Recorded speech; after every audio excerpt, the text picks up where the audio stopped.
প্রথম কথা হচ্ছে কি যে রাজনৈতিক দলগুলোর বক্তব্য তার নিজের বক্তব্য, এখানে আমাদের হ্যাঁ বা না বলার তো কিছু নেই, বা এটা আমাদের কন্ট্রোল করারও কোনো সুযোগ নেই, কোনো ইচ্ছাও নেই।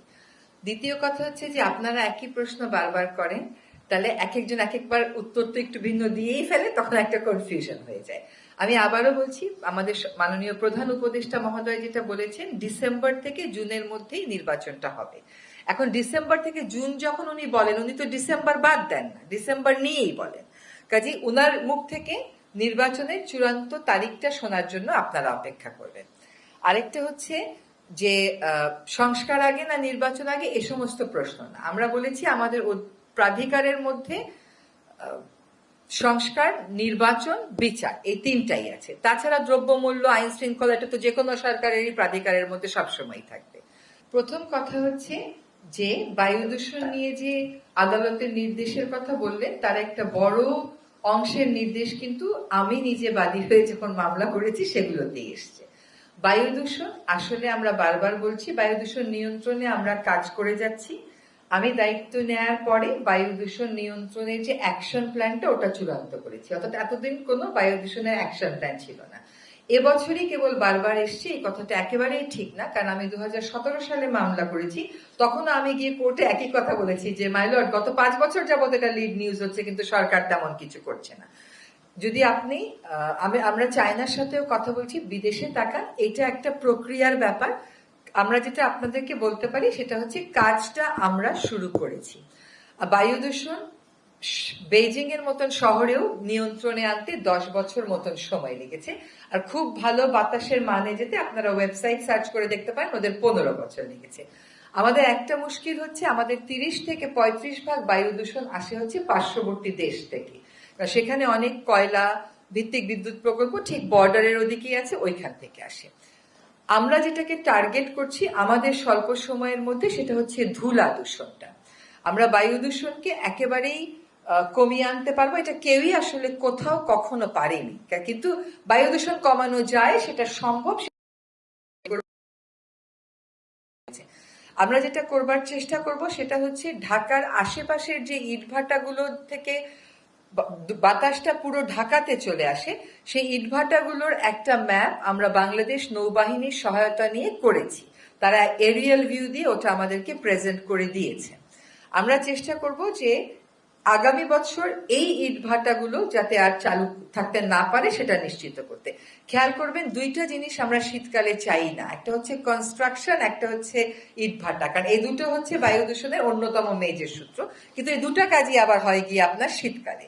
কাজে ঢাকার এই আশেপাশের এই আমিনবাজার, সাভার এবং ধামরাইতে এগুলোকে আমরা ব্রিকফিল্ড জোন ঘোষণা করার মোটামুটি একটা সিদ্ধান্ত নিয়েছি, বাকিটা আলাপ আলোচনার পরে। আরেকটা হচ্ছে ঢাকা দক্ষিণ সিটি কর্পোরেশন, ঢাকা উত্তর সিটি কর্পোরেশন থেকে কোথায় কোথায় তাদের ভাঙা রাস্তা আছে সেগুলোর একটা তালিকা আমরা প্রস্তুত করেছি, সেগুলো তারা নির্মাণ কাজ শুরু করে দিয়েছে। আরেকটা কাজ যেটা আমরা করছি সেটা হচ্ছে ঢাকা শহরে প্রচুর জায়গাতে আপনি দেখবেন যে রোড ডিভাইডার আছে, একটা গাছ আরেকটা গাছ, মাঝখানের জায়গাগুলো পুরা ব্রাউন, ওইখান থেকেও কিন্তু প্রচুর ধুলা উড়ে।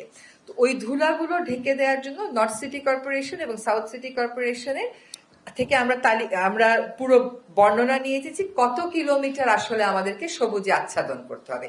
সেই আচ্ছাদনের প্রক্রিয়ার জন্য আমাকে এপ্রিল পর্যন্ত অপেক্ষা করতে হবে, কারণ এখন ঘাস লাগিয়েও তো বাঁচানো যাবে না।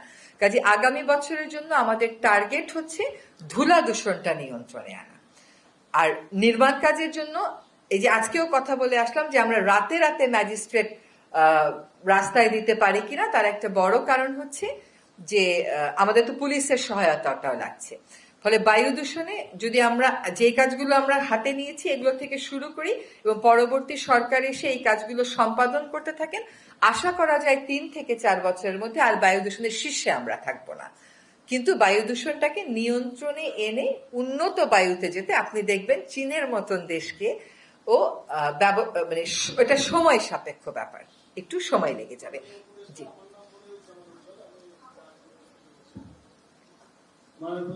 শুরু থেকে আমরা শুনে আসছি সংস্কার আগে নাকি নির্বাচন আগে, এ নিয়ে প্রতিদিনই নানা রকম কথাবার্তা হয়, আর প্রতিদিনই সংবাদ সম্মেলনে আপনারা প্রশ্ন করেন। জি সাধারণ মানুষের জি মাননীয় উপদেষ্টা গতকাল বিবিসির সঙ্গে বা জাতিসংঘের একজনের সাথে কথা শুনে বলেছেন সম্ভবত ডিসেম্বরে নির্বাচন হবে। আজকে আপনি আবার বললেন যে ডিসেম্বর থেকে জুন। শফিক ভাই মাঝে মাঝে বলেন যে এপ্রিল থেকে জুন পর্যন্ত বর্ষাকাল, সে সময় নির্বাচন উপযোগী পরিবেশ থাকবে না, সেহেতু এই নির্বাচনটা ডিসেম্বরে কিংবা মার্চের মধ্যে হবে। আর এটা এই প্রক্রিয়া যেতে হলে কিন্তু সংস্কারটা বিভিন্ন রাজনৈতিক দল চাইছে এবং আপনারাও শুরু করেছেন। আমরা জানতে পারছি না যে রাজনৈতিক দলগুলোর সাথে সংস্কার বিষয়ে আলোচনা সুনির্দিষ্টভাবে কবে নাগাদ শুরু হবে, এটা বলবেন। আর আজকে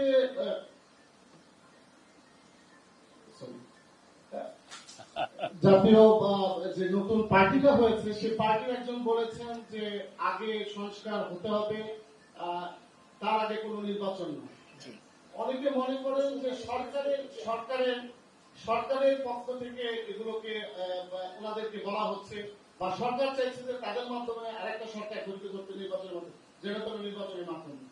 আসলে সরকারের অবস্থানটা কি? সুনির্দিষ্টভাবে সরকার এই দলগুলির সঙ্গে কবে নাগাদ আলোচনা শুরু করবে এবং সংস্কার আগে নাকি নির্বাচন আগে, এটা স্পষ্ট করবে।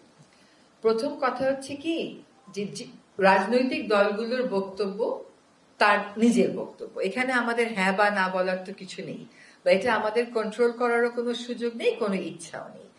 দ্বিতীয় কথা হচ্ছে যে আপনারা একই প্রশ্ন বারবার করেন, তাহলে এক একজন এক একবার উত্তর তো একটু ভিন্ন দিয়েই ফেলে, তখন একটা কনফিউশন হয়ে যায়। আমি আবারও বলছি, আমাদের মাননীয় প্রধান উপদেষ্টা মহোদয় যেটা বলেছেন, ডিসেম্বর থেকে জুনের মধ্যেই নির্বাচনটা হবে। এখন ডিসেম্বর থেকে জুন যখন উনি বলেন, উনি তো ডিসেম্বর বাদ দেন না, ডিসেম্বর নিয়েই বলেন। কাজে উনার মুখ থেকে নির্বাচনের চূড়ান্ত তারিখটা শোনার জন্য আপনারা অপেক্ষা করবেন। আরেকটা হচ্ছে যে সংস্কার আগে না নির্বাচন আগে, এ সমস্ত প্রশ্ন না। আমরা বলেছি আমাদের প্রাধিকারের মধ্যে সংস্কার, নির্বাচন, বিচার, এই তিনটাই আছে। তাছাড়া দ্রব্যমূল্য, আইন শৃঙ্খলা, এটা তো যে কোনো সরকারেরই প্রাধিকারের মধ্যে সবসময় থাকবে। কাজেই রাজনৈতিক দলগুলোর সাথে সংস্কার প্রশ্নে আলোচনা কিন্তু শুরু হয়েছে, সেটা আপনারা দেখেছেন। এখন সেইটা আবারও কবে আপনারা দৃশ্যমান ভাবে মিটিং করতে দেখবেন, সেটা হচ্ছে আরেকটা প্রশ্ন। সেই মিটিং এর তারিখ ঠিক হলে নিশ্চয়ই আপনারা জানতে পারবেন, কিন্তু আলাপ আলোচনা কিন্তু চলছে না যে তা না। জি, সম্প্রতি নতুন যে রাজনৈতিক দলটা গঠিত হলো, তারা সুস্পষ্ট ভাবে তাদের ঘোষণায় বলেছে তারা গণপরিষদ নির্বাচন চায়, যেটা একটা নতুন ইস্যু বলে মনে হচ্ছে। এবং বিএনপি সহ অন্যান্য রাজনৈতিক দলগুলো স্পষ্ট করেছে তারা সংসদ নির্বাচন চায়। এই যে কন্ট্রাডিক্টরি, এইটার ক্ষেত্রে সরকারের অবস্থানটা একটু পরিষ্কার করেন। না, সরকারের এখানে অবস্থান নেওয়ার কোনো সুযোগ নেই। তো সরকার কেমন করে অবস্থান নেবে? সরকার সকল রাজনৈতিক দলের সাথেই কথা বলবে। নির্বাচন গণপরিষদ হবে নাকি সংসদ হবে নাকি স্থানীয় হবে নাকি অন্য কিছু হবে, এগুলো তো সরকার নিশ্চয়ই রাজনৈতিক দলগুলোর সাথে কথা বলে ঐক্যমতের ভিত্তিতেই করবে। আর এক একটা রাজনৈতিক দল তার এক এক ধরনের কর্মসূচি, সে তার কর্মসূচি অনুযায়ী কথা বলবে, এটা তো সরকারের বিষয় না। জি, অনেক ধন্যবাদ।